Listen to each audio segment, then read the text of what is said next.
Welcome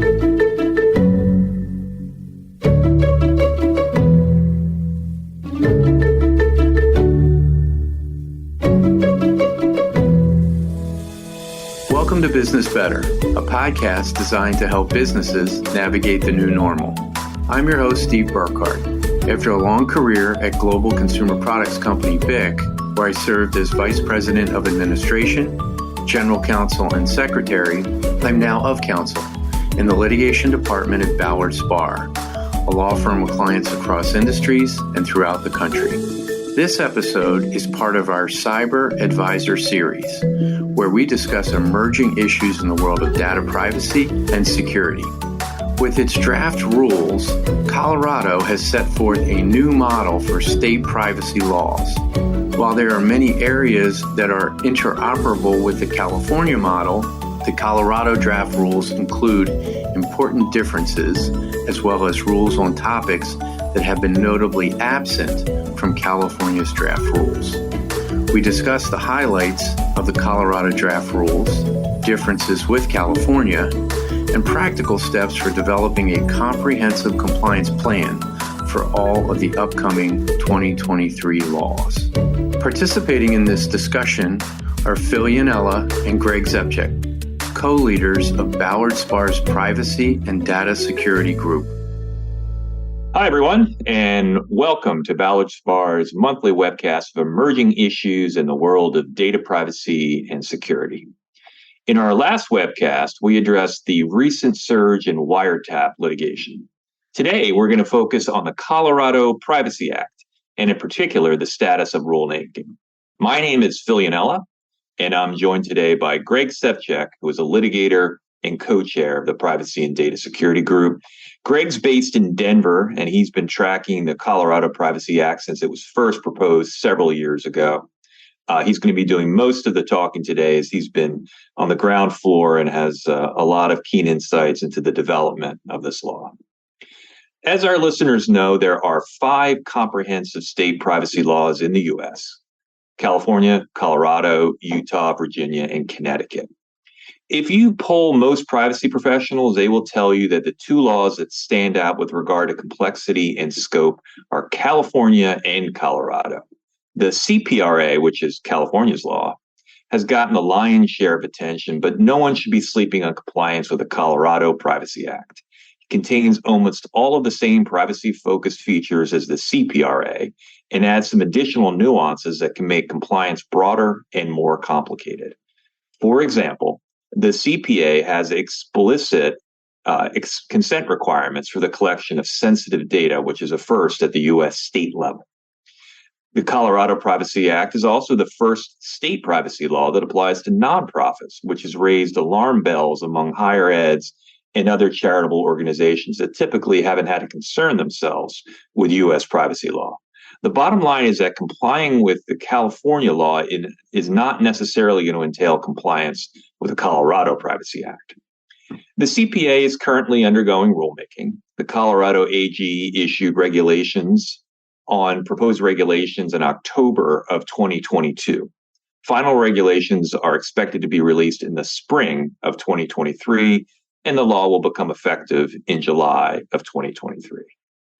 So here's the outline for our discussion this afternoon. I'm going to kick things off with a review of the timeline and the status of rulemaking. I'm then going to hand things off to Greg, who's going to discuss the details of the CPA, along with providing a summary and then some important takeaways. Again, as a Colorado-based privacy lawyer, Greg has a unique view on the developments surrounding the CPA.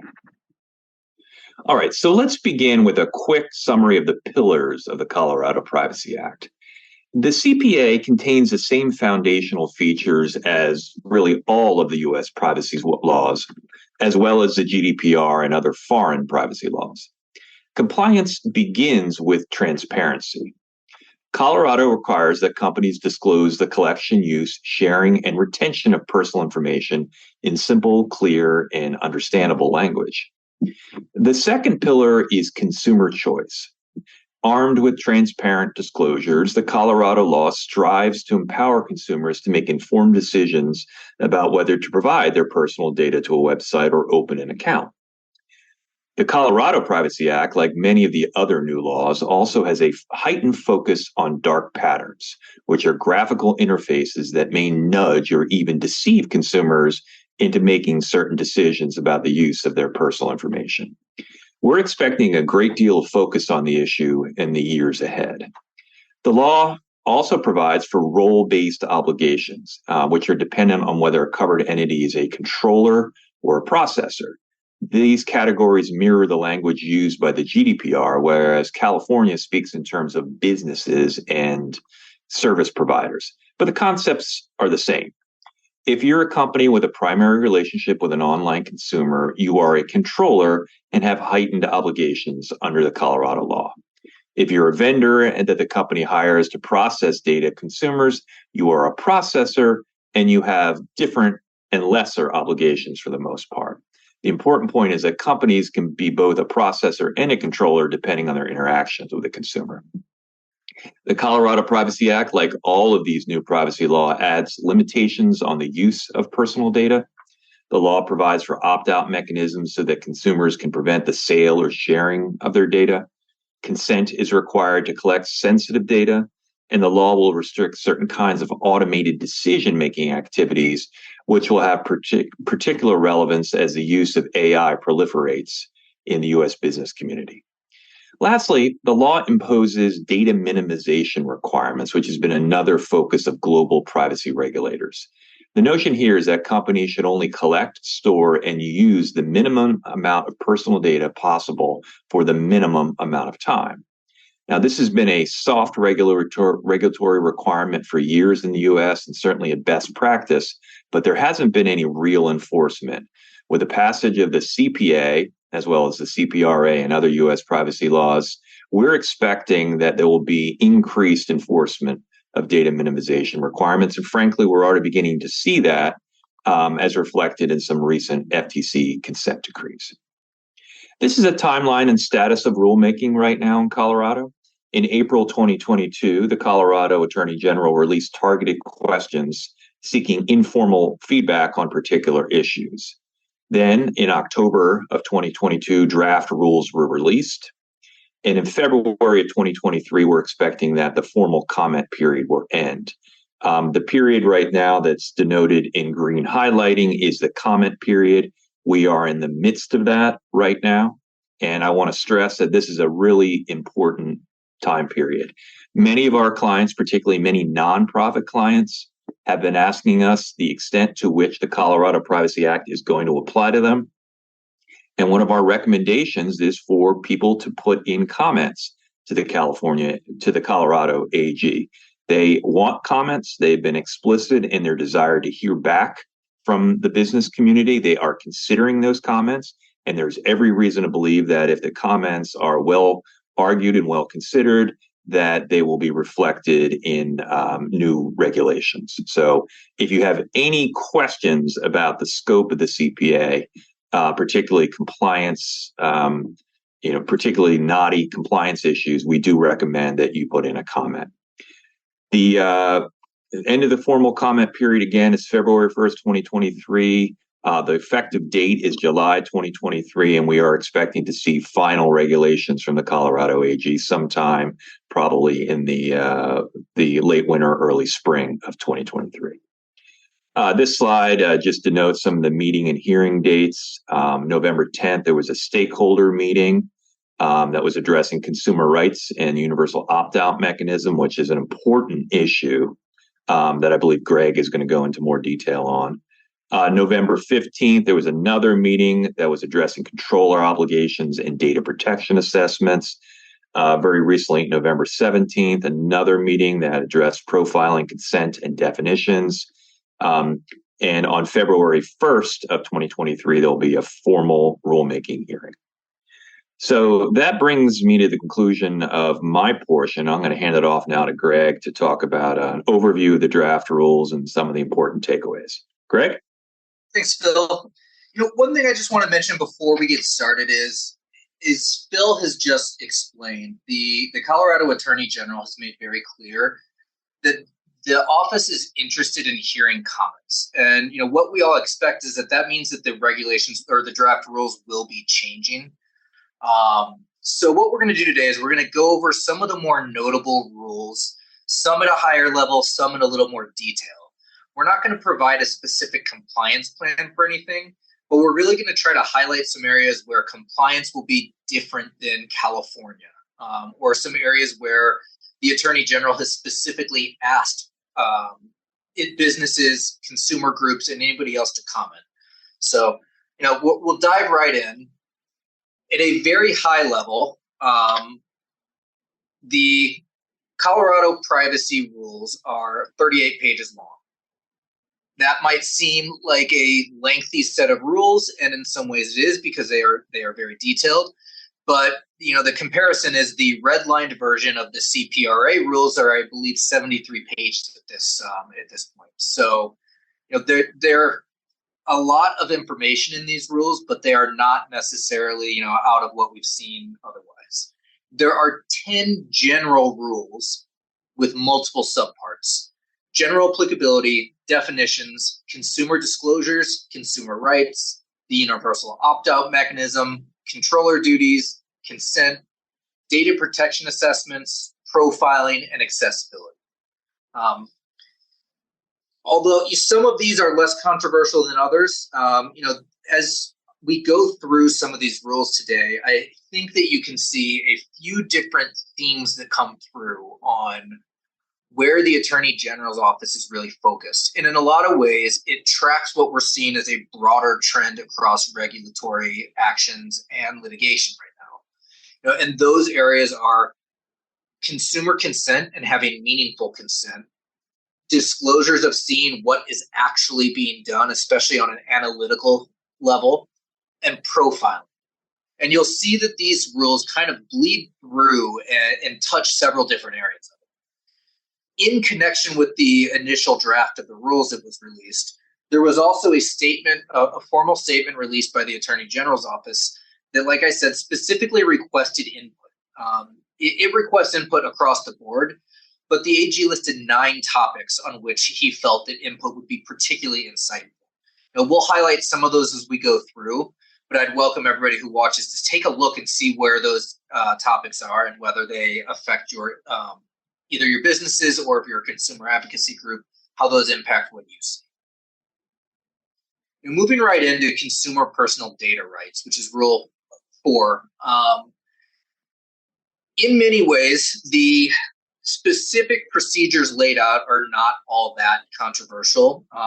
One thing we see with the Colorado rules is that where the Colorado Privacy Act itself already states what needs to be done, the rules don't restate that. Instead, they try to provide guidance on areas where the rules did not specifically lay out the method. One area where I think it is noteworthy is authenticating consumer requests. As many people watching this webcast will know, the California model set by the CCPA and carried through for the CPRA is very prescriptive in what needs to be done as far as how requests are authenticated. The Colorado model takes a little different approach. And instead of having the very prescriptive model, it is much more of a standard-based approach that just requires reasonable methods. It also provides some general guidance about avoiding requesting additional data and making sure that reasonable security measures are taken. But at a general point, this is more of a standards-based rule that provides guidance that will likely change for different companies depending on what kinds of data they're having and how sensitive it is. And in some ways, this is a good thing. This will allow companies to tailor products that are more consumer friendly than some of the very specific ways that are done under California. But at the same time, it does allow for interoperability because those California ways will still be acceptable under Colorado. Another area that is worth highlighting is the response to consumer personal data rights. Under the draft Colorado rules, there is a focus that the response must be in an understandable form with the specific data at issue for requests for access to what personal data is held.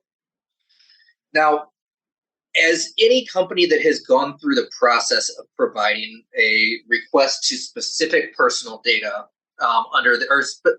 specific pieces of personal information under the CCPA knows, this may not be as easy as it sounds. If personal data is held in a few different databases that blows out some fairly complicated spreadsheets, it may arguably not be understandable and comply with this rule. Another noteworthy portion of the rules is that if a company does not respond to a consumer request, it still needs to provide a response explaining why it does not respond.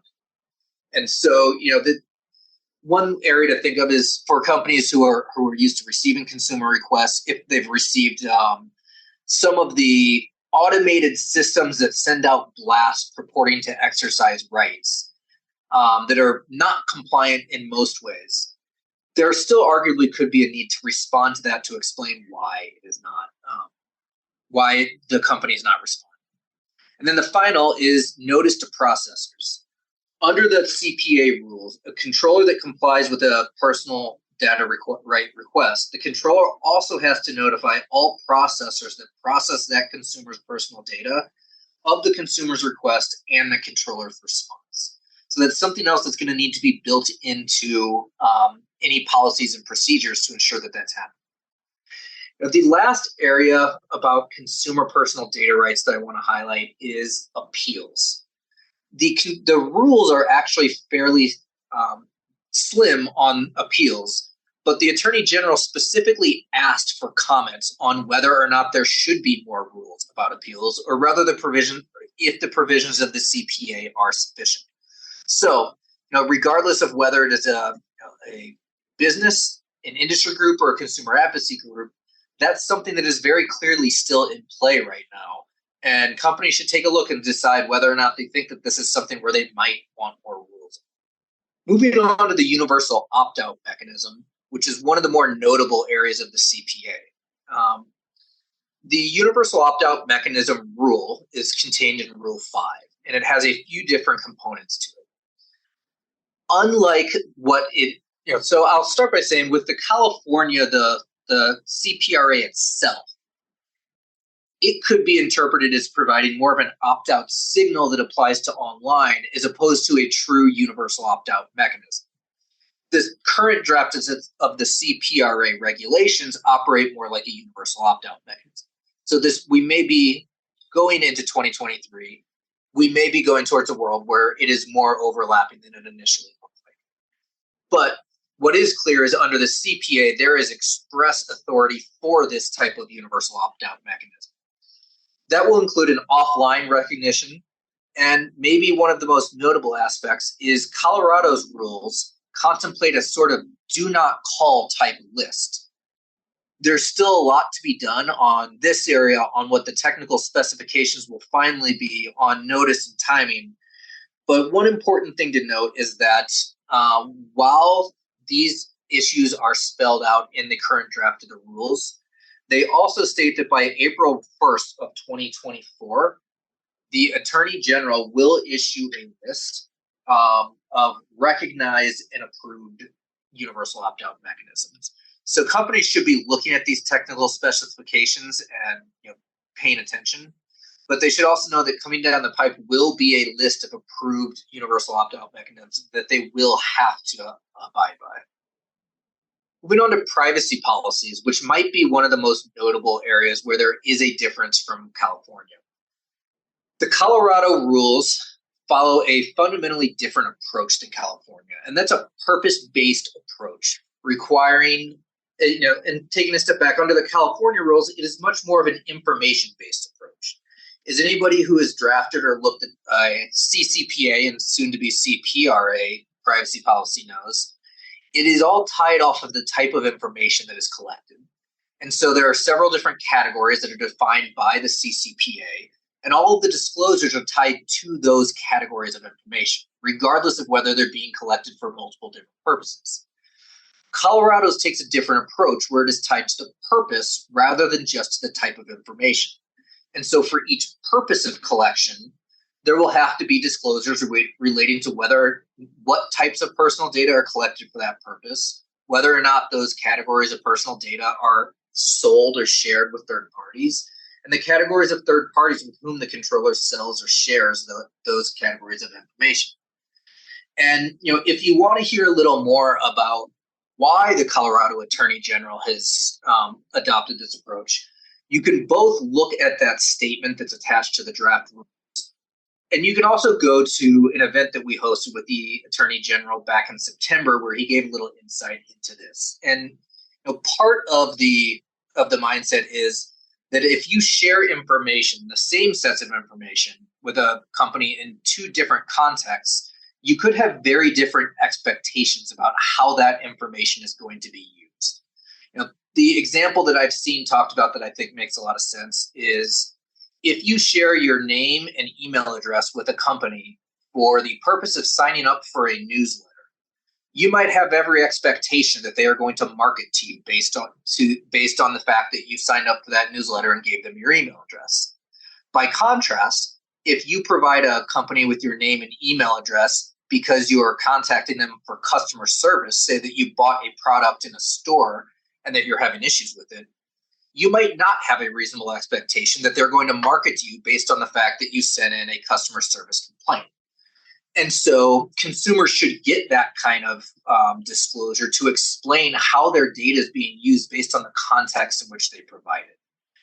This obviously could have some interoperability issues with California. But I can say, as we have helped some clients start to prepare to comply with this, it has not been quite the difficult lift that it may look like at first. Because when you're running the data maps to figure out what information has been collected, and as you are going to some of the older formats of privacy policies that were conducted under CalAPA and the Delaware privacy law, and it was kind of the format before the CCPA, it somewhat fits in with that format. Another big area of the privacy policy is profiling disclosures. We'll talk about those a little more later, but there are some very specific disclosures required if there is profiling done. And then finally, and maybe one of the other big areas of the privacy changes to privacy policy are going to require consent for secondary use. And as we'll see in a second, this is not simply the updating the privacy policy. If categories of information are going to be used for a secondary use beyond what the initial disclosure was, the company is going to need affirmative consent for that secondary use. So as to what consent entails, when it's required for the processing of sensitive data, which is part of the part of the CPA. It is not something new for the rules, but it is worth highlighting again, because under this California model, it is an area where there is an opt-out, not an opt-in. Under the Colorado law, it is opt-in. You also need opt-in consent to process the personal data of a known child. You need it after an opt-out has been exercised, and you need it when there is a secondary use, as I just mentioned. I have a little asterisk next to the after opt-out because there are specific rules about how that consent can be obtained. It's something that may be changing, so we're not going to go into specific detail right now, but it is something that companies should go look at and see how it is going to impact their operations, because it may not be, the types of methods of just potentially having a pop-up that asks for an opt-in may not be allowed under the Colorado rules. We'll see how they are. We'll see how they morph. But it's an area that companies should look and see how that is going to impact them and whether or not there are going to have to be operational changes within your platform. How consent must be obtained? It must be a clear affirmative act. It cannot be implied consent. It must be freely given. It must be specific. It must be informed. And it must be part of an unambiguous agreement. So what we're looking at here is it can't just be part of a continued use that is within the privacy policy or terms. There really does have to be affirmative specific consent, which leads into the dark patterns. Rule 7.09 of the Colorado rules goes into great detail about what constitutes a dark pattern. And, I would welcome everybody to check out our webcast that we did several months ago about dark patterns, because this really does overlap a lot with what we discussed. But at a general level, there has to be a symmetrical choice. You can't have two different choices, one of which is much easier and one of which takes a lot more effort. There can't be emotional manipulation. There is no implied consent with silence as acceptance. There can't be default options that draw somebody to one conclusion over the other. It can't have a different number of steps or confusion or a false sense of urgency. And then that one over on the left-hand side in the middle, I think is actually a very important one, is experience interruption. You can't obtain consent by interrupting the user's experience of the website. And so this is what we're getting to about pop-ups to try to capture consent. It may not be permissible because it may be a dark pattern rendering the consent ineffective. One other thing that I think is worth mentioning about the dark patterns rule, and this is more of a global comment, not just related to Colorado. The dark patterns are obviously very important as to whether or not consent is effective. But that is really, kind of the only area where dark patterns come into play under the Colorado Privacy Act is whether or not consent is effective. And although that's very important, it's also a fairly small component of the CPA, but the dark patterns rule is pretty lengthy. It is comprehensive and it provides a lot of information. This is similar to what we've seen under California. It's similar to what we've seen the attention of the FTC. And I think what all companies should be taking from this is that there is an increased focus on dark patterns, not just from a privacy law standpoint, but from a general consumer protection standpoint. Because although this is the Colorado Privacy Act rules, it is done by the Colorado Attorney General, who has greater consumer protection authority. And if you go, and if you do listen to our discussion with the Colorado AG from back in September, this is something that he gets into.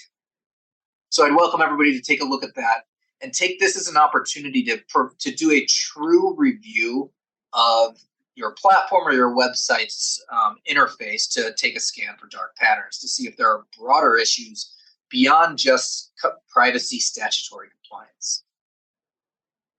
We've mentioned profiling a few times today. This is an area where the rules are detailed. There is a dedicated rule just to profiling.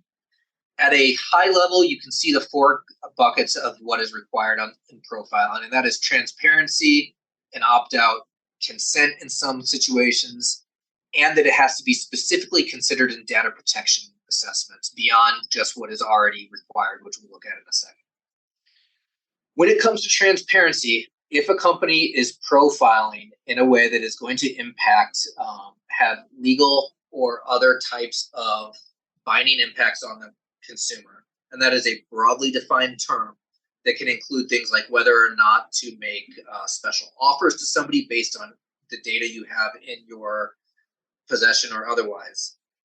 There will have to be a dedicated section in the privacy policy discussing what the decision is that constitutes profiling, the data used, the logic used, why it's relevant, and then additional if that decision relates to housing, employment, finance, or living. The opt-out has a unique provision to it that is a little different, where it treats three different types of profiling different. And the three types of profiling are solely automated and human reviewed, in which the opt-out must be honored. However, if it is a human-involved profiling decision, there is some discretion that comes with other disclosure obligations. With respect to consent, there are specific mechanisms and specific disclosures. That is in another area where we may see things changing. But the takeaway right now is that companies need to be considering that if they are profiling, they're going to need to make sure that they're getting into this. And now we'll turn right to the DPAs. The data protection assessments are contained in Rule 8. And this is an area where it is a first in the United States issue, just like the profiling. And I say that because under the current version of the California rules, They don't discuss data protection assessments or privacy risk assessments, as they will likely call them. And they don't discuss profiling yet. We widely expect to see that, but they're not in the current set. So these Colorado rules are really the first time for purely domestic companies they're going to be seeing this. The Colorado DPA rule is fairly detailed. The good side of it for companies that are used to complying with GDPR is it's going to be within what they're used to seeing for DPIAs under the GDPR. And it's got specific requirements related to the purpose and specific task, the necessity, benefits, and risk, the names and categories of recipients, including third-party processors, the expectations of the consumers, safeguards and alternatives, and some other specific requirements to be in there. But if companies are used to using the ICO template, they're largely going to be used to doing what's required under the Colorado rules, or at least under the current version. The timing is a little more noteworthy. It needs to be done before there is the commencement of certain types of processing.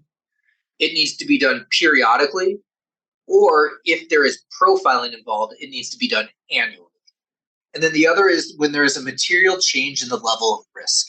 And it spells out, so the current draft of the rule spells out specific things that may constitute a material change in level of risk. Now, we'll see if any of those change, but right now it includes some things that are fairly, that could trigger it on a fairly frequent basis, such as changing the processor that you're using.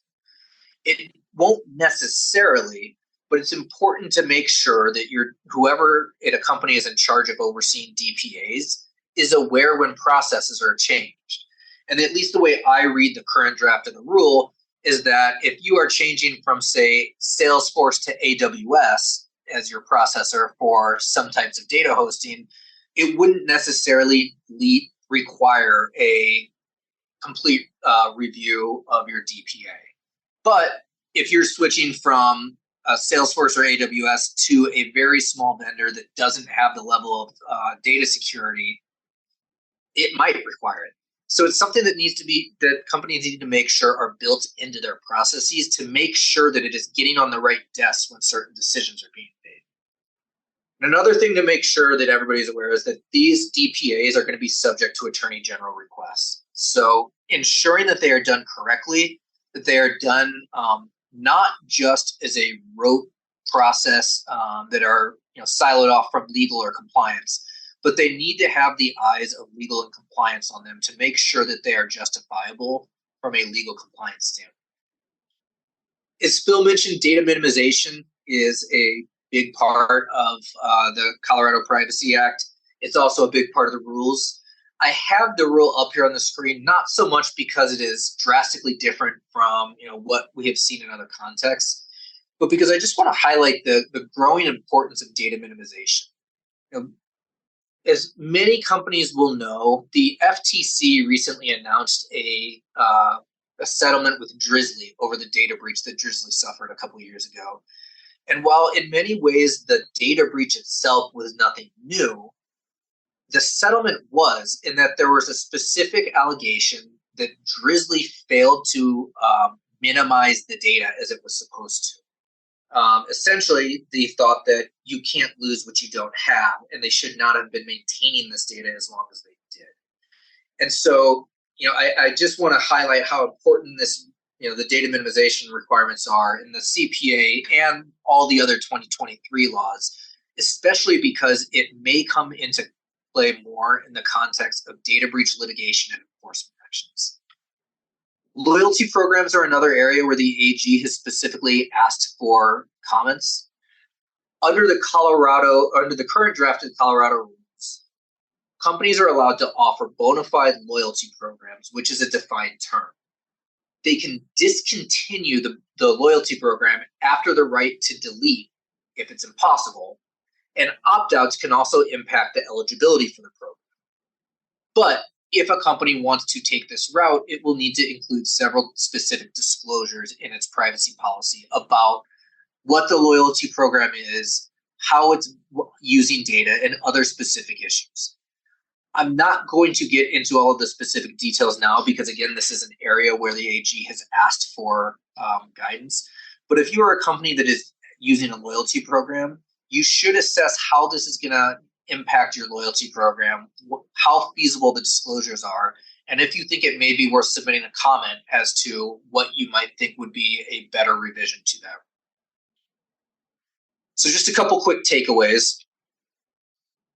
One is what we've been saying for well over a year at this point, which is a data map and an inventory is critical, not just of what data you have, but of what third-party vendors you're using, because it is going to be very difficult to comply with these rules or the law or the California law or any of the other 2023 laws unless you know what you're actually doing. You're also going to need to assess operational impacts. Some of these issues in these rules, such as secondary use or the various interfaces that you may use, might be impacted, and it's going to need to be built into how you are collecting consent or how you're making certain disclosures, or whether or not you're able to honor the universal opt-out requests across everything. Also say start developing policies to document compliance. The rules may change over the next several months, but there are some core components that you can start building into policies now. And finally, what I've said a few times is submit a comment. If the rules impact you in a way that you think could be better, from everything we have said, and as the Attorney General told us himself, he wants to hear from you, and they will take comments seriously. One last thing before we leave is I just want to say, in addition to speaking and blogging about cyber litigation, we've written a book on it, Cyber Litigation by Thomson Reuters. It covers a wide range of data breach, data privacy, digital rights litigation, on everything from retail data breach to online tracking to website accessibility. It's available at the URL listed on this slide, and I'd invite everybody to check it out. Just to say one last time, thank you for joining us today, and we'll talk again next month. Thanks again to Phil Yannella and Greg Szewczyk. Make sure to visit our website, www.ballardspar.com, where you can find the latest news and guidance from our attorneys. Subscribe to the show in Apple Podcasts, Google Play, Spotify, or your favorite podcast platform. If you have any questions or suggestions for the show, please email podcast@ballardspar.com. Stay tuned for a new episode coming soon. Thank you for listening.